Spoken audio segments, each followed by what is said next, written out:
Hello अस्सलाम वालेकुम students and my name is Haseeb Ahmed और आज के वीडियो में हम डिस्कस करेंगे कि टॉर्क को जो टॉपिक पढ़ा था उसको थोड़ा आगे बढ़ाएंगे और फर्दर उसे आगे डिस्कस करेंगे कि वो कैसे होता है। ठीक है, आइए डिस्कस करते हैं कि torque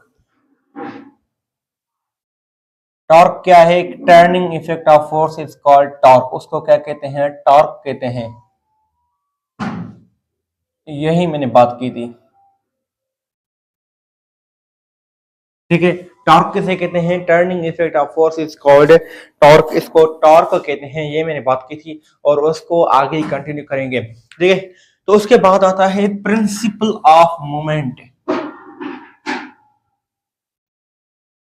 principal of movement. Principal of movement किसको कहते हैं? आपको पता है प्रिंसिपल ऑफ मूवमेंट किसको कहते हैं? जब sum of clockwise movement and anti clockwise movement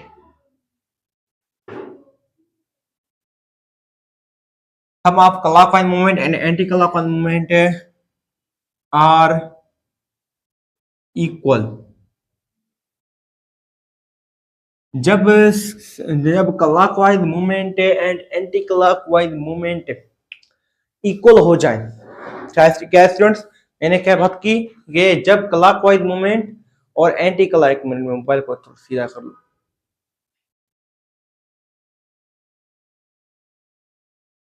मैंने बात की अगर clockwise sum of clockwise movement and anti clockwise movement about the pivot point, about the pivot point, अगर पिवट पॉइंट के अबाउट ये इक्वल हो जाए तो ये इसको क्या कहते हैं? Principle of movement. अगर मैं कहूँ एक ये रॉड है स्टूडेंट्स, रॉड का जो पिवट पॉइंट है बीच में है, ठीक है, और कोई वेट यहाँ लड़का है W1 और कोई यहाँ वेट लड़का है W2। ठीक है, W1 की रोटेशन यहाँ है, ठीक है, तो W1 की रोटेशन यहाँ होगी तो W2 की रोटेशन ऊपर है। ठीक है, याद रखिएगा। आइए पिवट पॉइंट है जब clockwise movement and anti clockwise movement equal हो जाती हैं अबाउट पिवट पॉइंट है तो known as principle of the movement. उसको हम क्या कहते हैं? Principle of movement. आइए एक प्रॉब्लम डिस्कस करते हैं। 9th क्लास का प्रॉब्लम है। मैं एक मिनट इसका प्रॉब्लम देख लूं, स्टेटमेंट में क्या कह रहा है वो आपको मैं बताऊं। प्रॉब्लम में क्या कह रहा है आप ये देख सकते हैं। ऊपर प्रॉब्लम ये क्या कह रहा है? प्रॉब्लम में कह रहा है कि कंसीडर अ मीटर रॉड, कह रहा है कि एक मीटर रॉड लीजिए। अच्छा, मीटर रॉड कह रहा है ले। अच्छा, मीटर रॉड लेते हैं।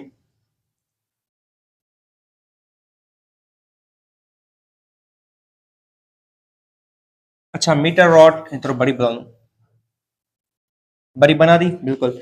मीटर रॉड लीजिए। अच्छा, consider meter rod supported at mid point. तो मिड पॉइंट है उसको पॉइंट कह रहा है, वो कौन सी पॉइंट है? ओ पॉइंट है। और मिड पॉइंट जो रॉड है उसको बीच में से सपोर्ट दिया गया है। जैसे ये पेन हो, बीच में से कोई सपोर्ट दे करे, जैसे शीशा होती है, शीशा को बीच में सपोर्ट होता है और एक बचा और एक साइड होता है, एक बचा दूसरी साइड होता है और वो क्लॉकवाइज एंटी क्लॉकवाइज मूवमेंट होती है उसमें। ठीक है, तो कह रहा है कि उसको मिड पॉइंट से सपोर्ट दिया गया है। Block 20 newton suspended at point A. एक ब्लॉक है,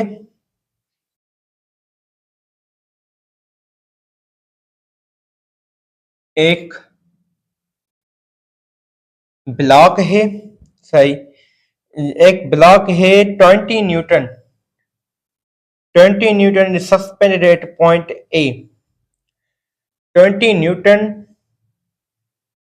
20 न्यूटन का एक ब्लॉक है जो सस्पेंड कर रहा है। ठीक है, और उस पॉइंट को क्या कह रहा है? ये ए पॉइंट है। ठीक है, ए पॉइंट है बिल्कुल, और 30 सेंटीमीटर ओ से दूर है। 30 सेंटीमीटर ओ से दूर है, बिल्कुल सही है। अच्छा, और दूसरी क्या कह रहा है कि find the weight of the block that balance it at point B 20 centimetre from. ठीक है स्टूडेंट्स, तो क्या कह रहा है कि अगर 20 सेंटीमीटर से रहा, 20 सेंटीमीटर ओ पॉइंट से 20 सेंटीमीटर एक वेट सस्पेंड करते हैं। कह रहा है कि 20 सेंटीमीटर ओ पॉइंट से इस साइड पे 20 सेंटीमीटर एक वेट एक ब्लॉक सस्पेंड करते हैं, उसका हमें वेट पता नहीं है, ये W2 है। ठीक है, ये क्या है, W1 है, 20 सेंटीमीटर दूर है। अच्छा,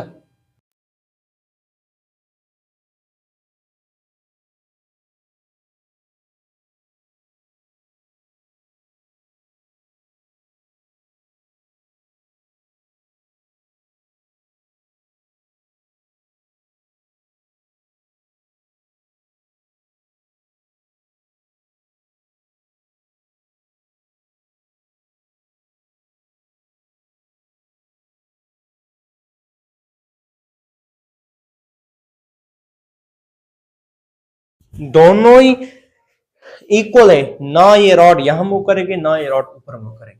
ठीक है, तो इसको कहते हैं सम ऑफ ए क्लॉक और एंटी क्लॉक में इक्वल हो जाए। अच्छा, तो यहाँ कह रहा है कि एक रॉड है, एक मास यहाँ से लटकाया है। ठीक है, और कितना या मास 20 सेंटीमीटर दूर मास लटकाए जो ये रॉड मूव ना करे, बैलेंस हो जाए। आइए वो डिस्कस करते हैं कैसे करोगे। तो देखो,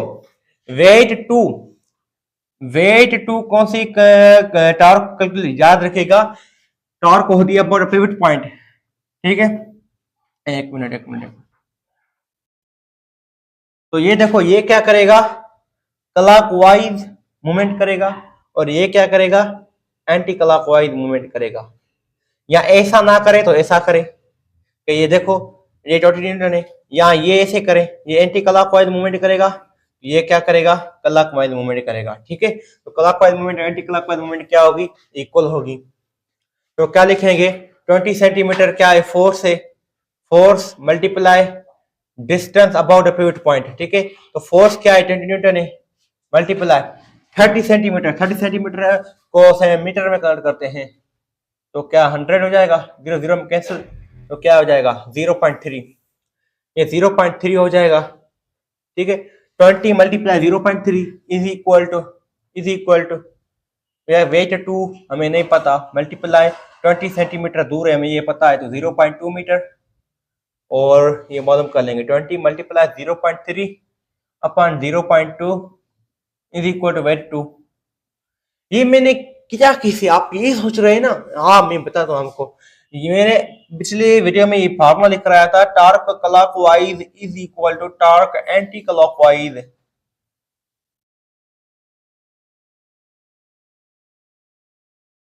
ठीक है, इसमें से आप कोई भी ऑब्जेक्ट को क्लॉकवाइज कंसीडर कर लें और इसको एक को एंटी क्लॉकवाइज कैलकुलेट कर लें। जब मैं पहले इसकी टॉर्क कैलकुलेट करता हूं इस ब्लॉक की, तो 20 न्यूटन का ये नीचे सस्पेंड कर रहा है, ये फोर्स 30 न्यूटन है। डिस्टेंस क्या है, क्योंकि फोर्स इंटू मूवमेंट आर्मी तो क्या होता है, टॉर्क होता है। डिस्टेंस क्या है, 0.3 है, तो 20 को 0.3 से मल्टीप्लाई किया, इसकी टॉर्क मैंने कैलकुलेट कर ली। और एक यहाँ भी ब्लॉक सस्पेंड कराया जिसका हमें वेट नहीं पता पर डिस्टेंस पता है, तो मैंने वेट 2 लिखा और डिस्टेंस सेम लिख दिया एंटी क्लॉकवाइज मूवमेंट के लिए, या क्लॉकवाइज मूवमेंट के लिए, जो भी हो। ठीक हो, तो यहाँ ऐसे आप कैलकुलेट कर सकते हैं। तो मैं इसको मल्टीप्लाई करूँ, क्या आता है, 1 मिनट देखो,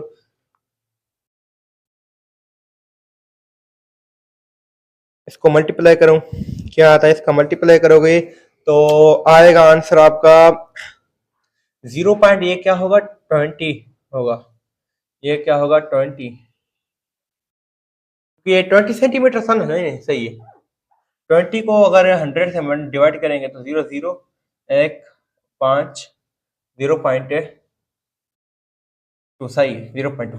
तो अगर 20 मल्टीप्लाई 0.3 अपान 0.2, तो यही आ जाएगा 30 न्यूटन, 30 न्यूटन शायद यही होगा आंसर, फिर भी आप मल्टीप्लाई कर लीजिएगा इसको। ठीक है,